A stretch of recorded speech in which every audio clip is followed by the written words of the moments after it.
క్రీస్తునందు ప్రేమైన వారులారా, ఉదయకాల సమయంలో చేరి వచ్చినటువంటి మీకు అందరికీ కూడా ప్రభునామంలో ప్రత్యేకమైన వందనాలు తెలియజేస్తూ ఉన్నారు. దేవుని యొక్క మహాకృపను బట్టి మరొక పునరుత్థాన దినమందు దేవుడు సజీవంగా ఈ మధ్యలో ఉంచి దేవుని యొక్క వాక్యాన్ని చెప్పడానికి దేవుడు ఇచ్చినటువంటి మరొక అవకాశాన్ని బట్టి దేవునికి స్తుతులు, దేవునికి వందనములు దేవునికి తెలియజేస్తూ ఉన్నా. చదవబడినటువంటి ఈ 3 వాక్య భాగాలను ఆధారము చేసుకొని దీర్ఘాయువు అనేటువంటి అంశాన్ని మీ ముందర ఉంచాలని నేను ఆశపడుతూ ఉన్నా. దీర్ఘాయువు అంటే అర్థం ఏంటి అని అంటే ఎక్కువగా సంవత్సరాలు బ్రతుకుతారు. దాన్ని ఏమన్నారు అంటే దీర్ఘాయువు అని అన్నారు. చాలా మందికి కోరిక ఎక్కువ రోజులు బ్రతకాలి అని కదా, ఎవరు త్వరగా చావాలి అని అనుకోరు కదా.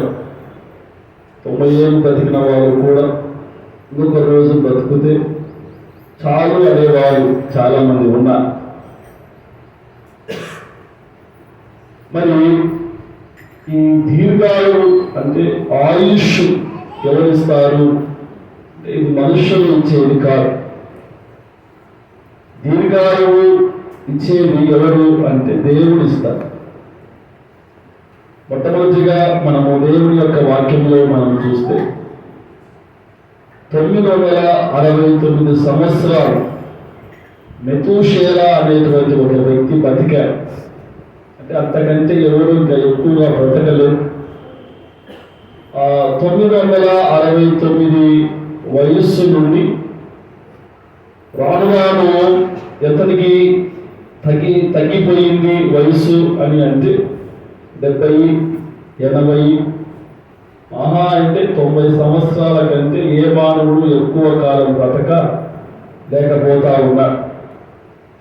అందుకే మోషే కూడా ఒక మాట అంటా ఉన్నారు, మనుష్యుని యొక్క ఆయుష్కాలము ఎంతవరకు ఉంది, దాని యొక్క జీవిత సత్యం ఏంటి అని మోషే రాసినటువంటి కీర్తనల గ్రంథంలో మనము చూస్తే 90వ దావీదు కీర్తన 10వ వచనాన్ని మనము చదువుకుందాం. 90వ దావీదు కీర్తన, మా ఆయుష్కాలము 70 సంవత్సరములు, అధిక బలమున్న ఎడల 80 సంవత్సరములను అయినను వాటి వైభవము ఆయాసమే, దుఃఖమే, అది త్వరగా గతించును, మేము ఎగిరి పోదుము కదా.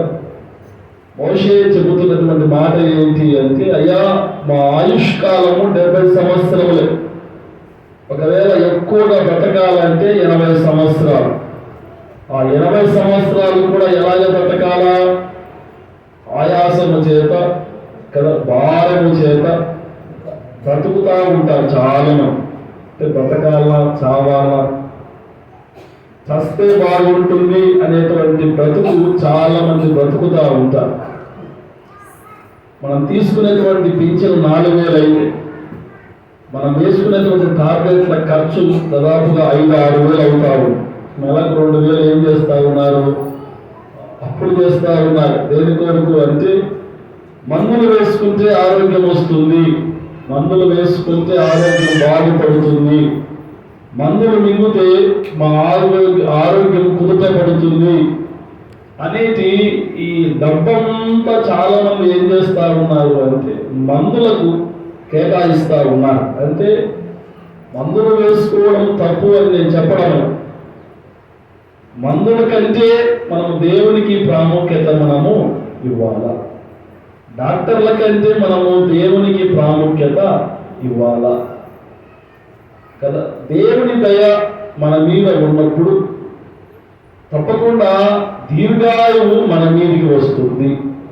మన దేవుని బిడ్డలా మనం అనుకుంటూ ఉంటాం, మా డబ్బు మమ్మల్ని బ్రతికినిస్తూ ఉంది, మాకున్నటువంటి అధికారం మేము ఇంకా బ్రతుకుతూ ఉన్నా, మేము చేసేటువంటి ఉద్యోగాలను బట్టి మేము ఇంకా ఈ లోకంలో బ్రతుకుతూ ఉన్నాను అనేవారు కదా. ఒక 2 రోజుల క్రిందట అహ్మదాబాద్లో ఒక సంఘటన జరిగింది కదా. 239 మంది కలిగినటువంటి ఒక ఎయిర్ ఇండియా ఫ్లైట్ అది వెంటనే ఎగరడము 38 సెకండ్లో ఒక బిల్డింగ్ మీద వచ్చి అది 2 భాగాలుగా చీలి పేలిపోవటం మనము న్యూస్లలో మనం చూసాము కదా. అంటే మానవుని యొక్క ఆయుష్ ఎంతవరకు ఉంది అంటే చాలా చిన్నది మానవుని ఆయుష్. ఎవరు అనుకోలే కదా. 38 సెకండ్లలో ఎవరైనా చనిపోతారు అని అనుకున్నారా? ఎవరైనా అనుకుంటారా చెప్పండి? అప్పుడు దాకా సంతోషంగా ఉన్నవారు, అప్పుడు దాకా ఆనందంగా ఉన్నవాళ్ళు, కొంతసేపు నిద్రపోతే చాలు లండన్లో దిగిపోతాము, మేము చాలా బాగా బ్రతకవచ్చు అనుకున్నటువంటి వాళ్ళ జీవితాలు కేవలము 40 సెకండ్లలో, అంటే 40 సెకండ్లు అంటే ఈ నుంచి అక్కడికి నడుచుకొని వెళ్ళేసరికి ఆ 40 సెకండ్లు పడతాయి. ఆ 40 సెకండ్లలో వాళ్ళ జీవితాలన్నీ కూడా తారుమారైపోయాయి కదా. కనీసం శవాలు గుర్తుపట్టలేనటువంటి స్థితిలో కాలిపోయాయి కదా. మా బంధువులు ఎవరు, మా నాన్న ఎవరు, మా అమ్మ ఎవరు, మా పిల్లలు ఎవరు అనేటువంటి ఆర్తనాదాలు ప్రేమైన వారులారా అవి చూసినప్పుడు నిజంగా ఒకసారి మనకు బాధ వేస్తాం. మన జీవితము ఎలాంటిది, మన జీవితము ఎంత చిన్నది అనేది మనం ఆ దృశ్యాన్ని చూసినప్పుడు ప్రేమైన వారులారా, ఒక ఆయన డాక్టరు అహ్మదాబాద్లో డబ్బులన్నీ సంపాదించి భార్యాభర్తలు కష్టపడి రాత్రి పగలు సంపాదించి లండన్లో ఒక హాస్పిటల్ కట్టాలి అని బయలుదేరారు. భార్యాభర్తలు 3 పిల్లలు. వాళ్ళు చనిపోయారు. వాళ్ళకు తెలియదు చచ్చిపోతాము. ఇంకొక నర్సు, స్టాఫ్ నర్స్ డిసెంబర్లో వివాహం జరిగింది. తన భర్త ఏమో లండన్లో ఉంటా ఉన్నాడు, ఈమెమో అహ్మదాబాద్లో ఉంటారు. జనవరిలో వివాహం జరిగితే ఇప్పుడు దాకా లీవ్ ఇవ్వలే వాళ్ళు వెళ్ళటానికి. లీవ్ ఇచ్చారు కదా, భర్తతో కలిసి సంతోషంగా వెళ్ళాలి అని ఒక స్టాఫ్ నర్స్ అనుకుంది. కానీ ఆమె జీవితము మధ్యలోనే ఆగిపోయింది. ఒక కుమారునికి లండన్లో జాబ్ వస్తే కష్టపడి డబ్బులన్నీ దాక్కొని, డబ్బులన్నీ కుదవబెట్టి, డబ్బులన్నీ బ్యాంకులో వేసి ఒక చక్కని ఇల్లు కొనుక్కున్నాడు లండన్. వాళ్ళ అమ్మ నాన్నలు వస్తే గృహప్రవేశం చేసుకోవాలి అని వచ్చినటువంటి జీతం డబ్బులతో దాపెట్టుకొని వాళ్ళ అమ్మ నాన్నలకు రిజర్వేషన్ చేసుకున్నాడు. కానీ వాళ్ళ అమ్మ నాన్నలు మధ్యలోనే చనిపోతారు అని ఆ పిల్లవాడికి తెలియదు. చాలా మంది జీవితాలు ఒక్కొక్కరిది ఒక రకమైనటువంటి జీవితం. విస్తారమైన డబ్బు ఉంది వాళ్ళ దగ్గర. ప్రియమైన వాళ్ళ అహ్మదాబాద్ నుంచి లండన్ వెళ్ళాలి అంటే ఒక్కొక్క టికెట్ 75,000. చిన్న విషయం కాదు. 5 మంది వెళ్ళారు అంటే కనీసం 3-4 లక్షలు పెట్టి టికెట్లు కొనుక్కున్నారు కదా. అంటే వాళ్ళు ఏమన్నా పేదవాళ్ళ కాదు కదా, అందరూ డబ్బున్నోళ్ళే కదా, అందరూ ధనవంతులే కదా. అందరి దగ్గర అన్నీ ఉన్నాయి కానీ వారిలో ఒకటి లేదు. ఏంటిదంటే వాళ్ళ జీవితంలో యేసు ప్రభుల వారి జీవితంలో లేదు. నేను అనుకుంటా ఉంటాను 239 మందిలో 11 మంది సిబ్బందిని తీసేస్తే, ఒక 2 వాళ్ళు ఫ్లైట్ నడిపే వాళ్ళని తీసేస్తే 228 మందిలో ఒక్క క్రైస్తవుడు లేడా ఆ విమానంలో?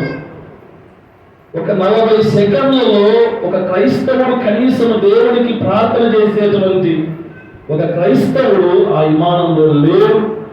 అందుకే ఆ విమానంలో ఉన్నటువంటి ప్రతి ఒక్కరు కూడా చనిపోయారు. ఒక్కడు మాత్రం బయటికి రాగలిగాడు కదా. అబ్రహాము విజ్ఞాపన చేశాడు, సొదొమ గొమొర పట్టణమంతా రక్షించలేకపోయాడు కానీ లోతు కుటుంబాన్ని అయితే బయటికి తీసుకుని రాగలిగాడు కదా. అబ్రహాము యొక్క ప్రార్థన, సగం ప్రార్థన దేవుడు ఆలకించినప్పటికీ కొన్ని ప్రాణాలు నిలవబడ్డాయి. అంటే ఆ ఏరోప్లేన్లో ఉన్నటువంటి వారిలో ఒక్కరు కూడా దేవునికి ప్రార్థన చేయరు. క్రీస్తునందు ప్రియమైన వారులారా, ఈ వారంలో మా తమ్ముడు విజయవాడ జాబ్ చేస్తా ఉంటే మనకి డబ్బులు వచ్చాయి. జీతం రాగానే వాడు అమ్మ నాన్నలను, నన్ను, మా గుళ్ళమ్మను, పిల్లలందరినీ ఫ్లైట్ ఎక్కియాలని ఆశపడ్డాడు. ఓరకల్ నుంచి బెంగళూరుకు టికెట్ బుక్ చేశారు. సోమవారం మధ్యాహ్నం, పోయిన సోమవారం మధ్యాహ్నం అందరం ఎక్కి బెంగళూరుకి పోయాం. మరలా అపోలోను కూడా బుక్ చేశారు. మాకు ఇది చూసిన తర్వాత మాకు ఇంకోసారి ఫ్లైట్ ఎక్కాలని అనిపించారు. ఎందుకంటే ఆ 45 నిమిషాలండి ఓరకల్ నుండి బెంగళూరు ఎయిర్పోర్ట్కి 45 నిమిషాలే. మనం బస్సు వెళ్తూ ఉంటాం కదా, ఈ నుంచి ఆ ఆత్మూరు వేసి 40 నిమిషాలు అవుతారు. ఆ దాదాపుగా కొన్ని వేల కిలోమీటర్ల పైన అది విమానం వెళ్తా ఉంటారు. వాడేమో సీటు బెల్ట్ పెట్టుకోమంటాడు. సీటు బెల్ట్ పెట్టుకున్నా కూడా కొన్నిసార్లు విమానం ఏం చేస్తారంటే షేక్ ఇస్తారు, ఇట్లా వంగుతారు. వంగేసరికి ఇది ఏది నిజంగా వంగుతా లేదా కింద పడతా ఉందా, ఈ నుంచి పడితే ఏంటి మా పరిస్థితి ఏంటి? నేను మా పిల్లల వైపు చూడడం, మా పిల్లల వైపు చూడటం. వెనకలు చూస్తే ఎన్నికల వాడు నిద్రపోతా ఉంటాడు. నిద్రపోతాడు నాయన, ఇంత పైన ఎత్తులో ఇంత విమానం ఉంటే ఇది ఇట్లా తిరుగుతా పోతా ఉంటే షేక్ ఇస్తా ఉంటుంది, నిద్ర పట్టదు వాడికి కదా.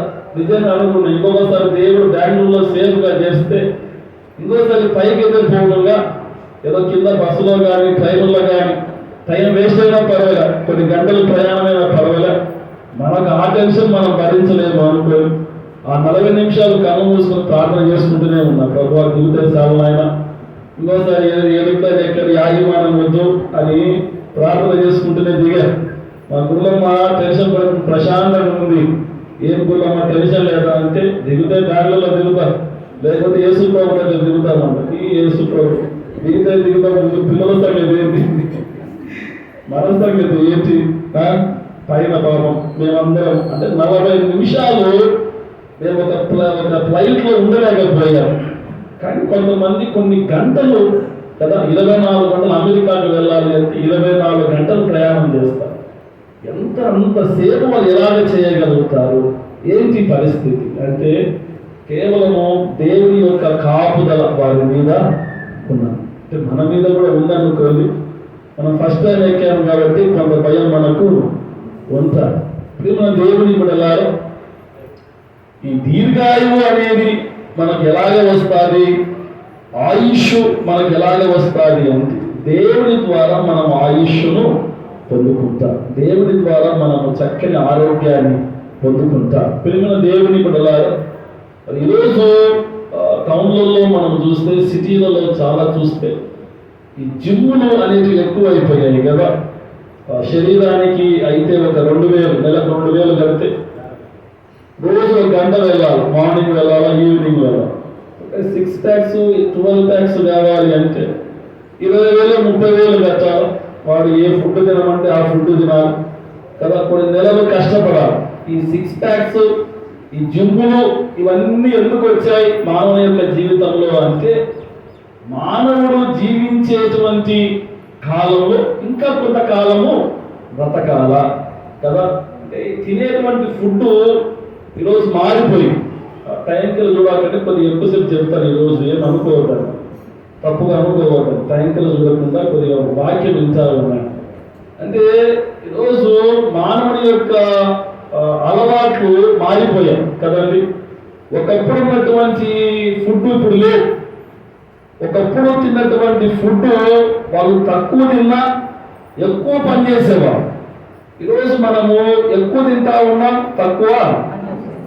అది మనకు వచ్చినటువంటి కష్టం. అందుకే కొవ్వు అనేది త్వరగా మన శరీరంలోకి ఎంటర్ అవుతా ఉంది కదా. అందుకే ప్రియమైన వారులారా, మరి ఈ జిమ్ములకు వెళ్ళడం ద్వారా ఎక్కువ రోజు బతకగలుగుతామా అనేది ఒక ప్రశ్న వేసుకుంటే, ఈ జిమ్ముల ద్వారా కూడా శరీరానికి నష్టమే కానీ ఆరోగ్యము కాదు. ఎందుకంటే ఒక టయానికి తినకూడదు, ఎక్కువ తినకూడదు. ఎక్కువ తిన్నా కూడా మనకి ఏమొస్తుంది అంటే గ్యాస్ పట్టుకుంటుంది. ఈ గ్యాస్ వెంటనే ఏం చేస్తా ఉంది, గుండెలోకి పట్టుకుంటా ఉంది, హార్ట్ స్ట్రోక్ వస్తూ ఉంది. ఏంటిది? ఈ జీవన పరిస్థితులలో మనం ఎక్కువ కాలం బతకాలి. టౌన్లలో చూస్తే ఉదయం లేచిన నుండి ఎక్కడ రోడ్ల మీద కానీ పార్కులో కానీ భార్యాభర్తలు చేతులు కట్టుకొని, నైట్ ప్యాంట్లు కట్టుకొని, షూలు వేసుకొని ఎక్కడ పోతా ఉంటారంటే వాకింగ్లో తిరుగుతూ ఉంటారు కదా, పొద్దున్న లేచినా నుంచి సాయంత్రం. కానీ పల్లెల్లో ఉన్న వారికి ఒక ఆశీర్వాదం ఏంటి అంటే, మీరు ఎంత పని చేస్తారో, ఎంత తింటారో అంత పని చేస్తారు కదా. సిటీలో పని చేయరు, బాగా తింటారు, కూర్చుంటారు టీవీల దగ్గర. మీరు అలా కాదు, ఉదయం తింటారు, పోయి పొలంలో పని చేస్తారు, మధ్యాహ్నం తింటారు, మధ్యాహ్నం పోయి పొలంలో పని చేస్తారు, రాత్రి తింటారో తినరో వచ్చి పనుకుంటారు. కాబట్టి మీకు ఆ కష్టాలు ఏం రావడం లేదు. సిటీలో ఉన్న వారికి ఈ కష్టాలు కదండి. అంటే ఎక్కువ కాలం బ్రతకాలి అని అంటే మరి లిమిట్ ఫుడ్ తినాలా, ఎక్కువ కాలం బ్రతకాలి అంటే వాకింగ్ చేయాలా, ఎక్కువ ఆయుష్తో మనం నింపుకోవాలి అంటే జిమ్ముకు వెళ్ళాలా, వాక్యం సెలవిస్తా ఉంది. ఇవన్నీ ఏం అవసరం లేదు. సంవత్సరములు అనేటివి నేను ఇచ్చేటువంటి దయా కిరీటాలు. అంటే కాలాలు అంటే ఈ రోజు ఎవరిచ్చేటువంటి దయా కిరీటాలు? దేవుడిచ్చేటువంటి దయా కిరీటాలు. నువ్వు ఒక రోజు ఎక్కువ బ్రతకాలన్నా దేవుడు నీకు ఇచ్చేటువంటి దయా కిరీటమే. నువ్వు ఒక రోజు తక్కువ బ్రతకాలన్నా దేవుడు నీకు ఇచ్చేటువంటి దయా కిరీటం. దేవుడు నీ ఎడల నువ్వు బ్రతకాలి అని నీ మీద రాసి ఉంటే నువ్వు ఏం చేసినా బ్రతుకుతావు, ఏం చేయకపోయినా బ్రతుకుతావు. కాబట్టి మరి దీర్ఘాయువు మనం సంపాదించుకోవాలి అని అంటే 3 ప్రాముఖ్యమైన విషయాలు మరి వాక్యం సెలవిస్తూ ఉంది. ఆ వాక్యాన్ని మనము చదువుకొని మన వాక్య భాగాన్ని ఉదయకాల సమయంలో ముగించుకుందాం. మొట్టమొదటిగా ద్వితీయోపదేశ కాండము 5వ అధ్యాయము, ద్వితీయోపదేశ కాండము 5వ అధ్యాయము 33వ వచనాన్ని మనము చదువుకుందాం. కాబట్టి మీరు కుడికే గాని ఎడమకే గాని తిరగక మీ దేవుడైన యెహోవా ఆజ్ఞాపించినట్లు చేయుటకు జాగ్రత్త పడవలను మీరు స్వాధీనపరచుకునబోవు దేశంలో మీరు జీవించుచు మేము కలిగి దీర్ఘాయుష్మంతులు అన్నట్లు మీ దేవుడైన యెహోవా మీకు ఆజ్ఞాపించిన మార్గమన్నిటిలో నడుచుకునవలెను. ఎక్కడ నడవాలా? బ్రహ్మలో గారు నడవాల్సింది, పార్కులలో గారు నడవాల్సింది. మనం నడవాలంట. ఎక్కడ నడవాలా అని అంటే దేవుడి యొక్క మార్గంలో మనము నడవాలి. దేవుడి యొక్క మార్గంలో మనం నడిచినట్లయితే దేవుడి ద్వారా మనకు దీర్ఘాయువు దేవుడు మనకు ఇస్తాడు కదా. చాలా మందికి వాక్యం వినడం ఇష్టం, కానీ వాక్య ప్రకారంగా జీవించుకోవడం చాలా మందికి ఇష్టం ఉండదు. వాక్యాలు వింటారు, ఇక్కడ వింటారు, అక్కడ వింటారు, అక్కడ వింటారు, ఎన్నిసార్లు వాక్యం వింటారో కానీ వాక్య ప్రకారంగా వాళ్ళు జీవించారు కదండి. కర్నూలులో పనిచేసేటప్పుడు ఒక ఆయన గృహప్రవేశానికి పిలిచాడు. ఫోన్ చేసి, బాబు మీరు రండి, మీతో పాటు ఒక 5 మంది గురువులు కావాలి, మా ఇంటికి గృహప్రవేశం ఉంది అని అంటే చాలా మంచిది కదా. దాదాపుగా 5 మందిని పిలిచాడు అని 5 మంది క్యాసెట్లు వేసుకుని ఆ ఇంటికి వెళ్ళారు. చాలా పెద్ద ఇల్లు, 25 సెంట్ల ఇల్లు కట్టాడు. దాని నెల ఎంత అంటే 3.5 కోట్లు. 3.5 కోట్లతో 25 సెంట్లతో ఇల్లు కట్టాడు. ఒక 5 సెంట్లు కారు పార్కింగ్ పెట్టాడు.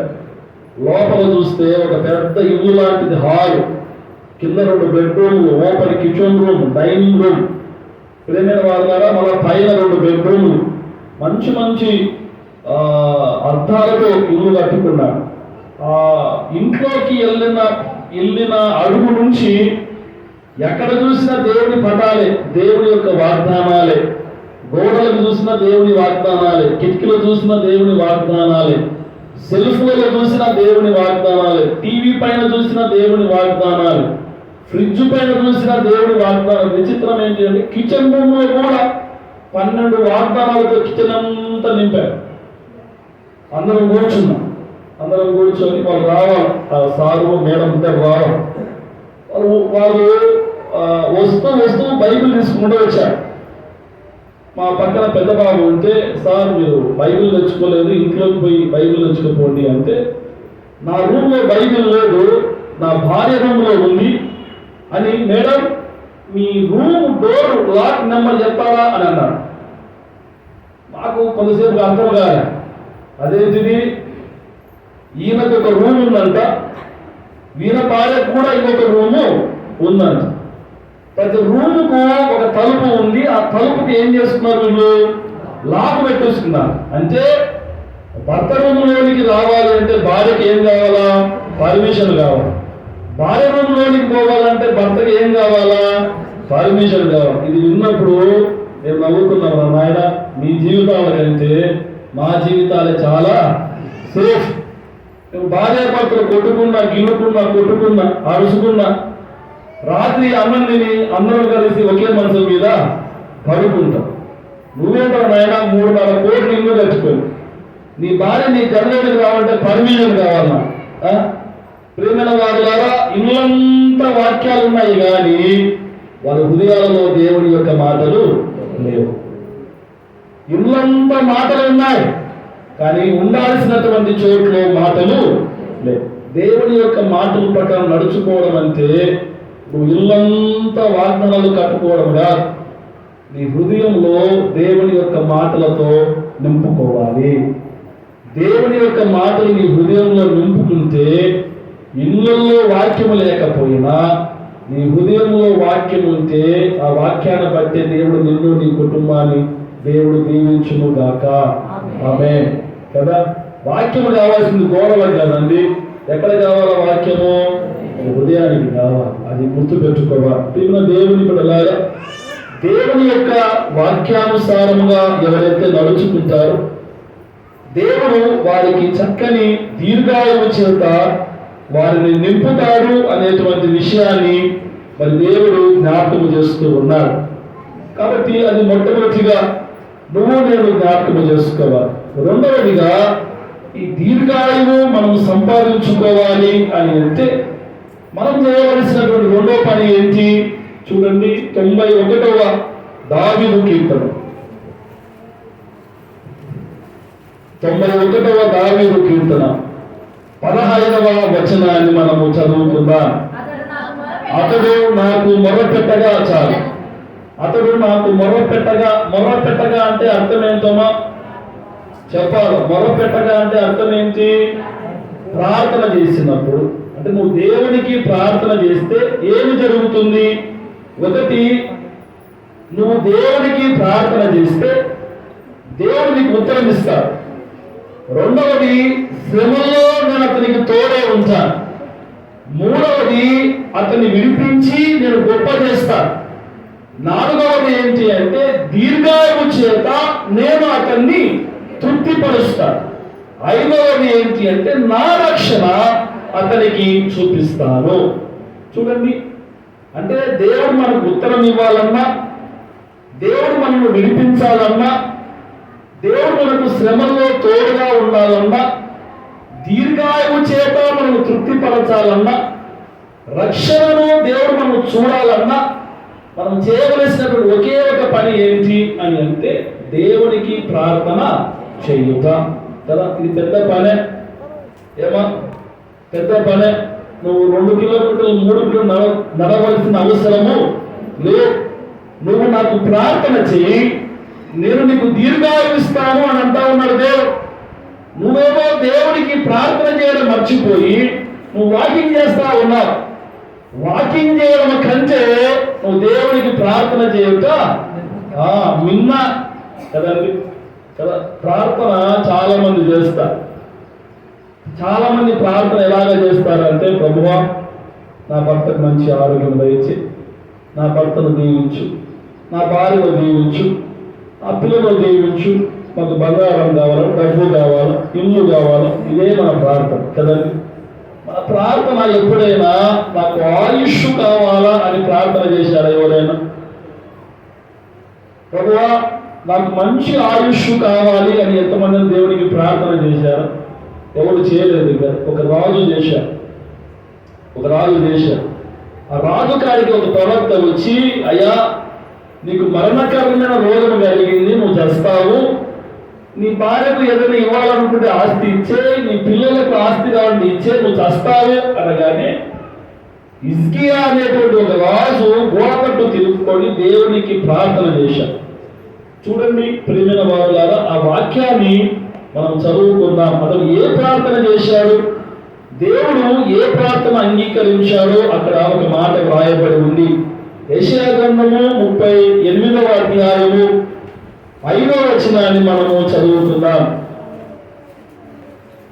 యెషయా గ్రంథము 38వ అధ్యాయము 5వ వచనం. నువ్వు తిరిగి హిజ్కియా యొద్దకు పోయి అతనితో ఇట్లనము, నీ పుత్రుడైన దావీదునకు దేవుడైన యెహోవా నీకు సెలవిచ్చినదేమనగా, నీవు కన్నీరు విడుచుట చూచితిని, నీ ప్రార్థన నేను అంగీకరించి ఉన్నాను, ఇంకా 15 సంవత్సరముల ఆయుష్ నీ ప్రార్థన నేను అంగీకరించి ఉన్నాను. అంటే ఏ ప్రార్థన చేశాను హిజ్కియా?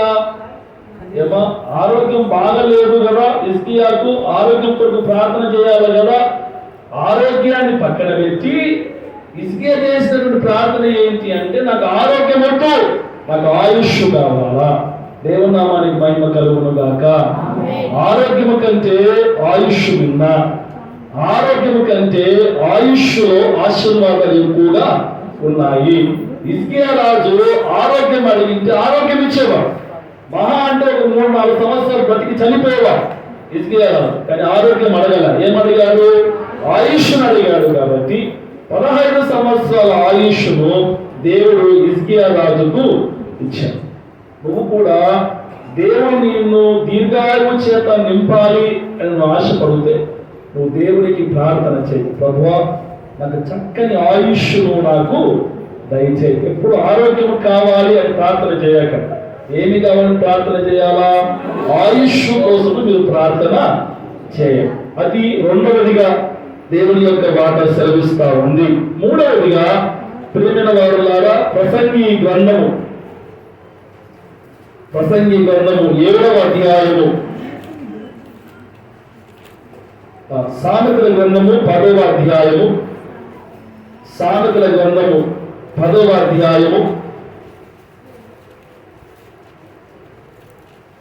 సామెతల గ్రంథము 10వ అధ్యాయము 27వ వచనాన్ని చదువుకుందాం.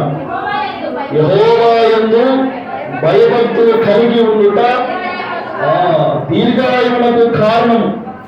భక్తిహీనుల ఆయుస్సు ఏమైపోతుందంట?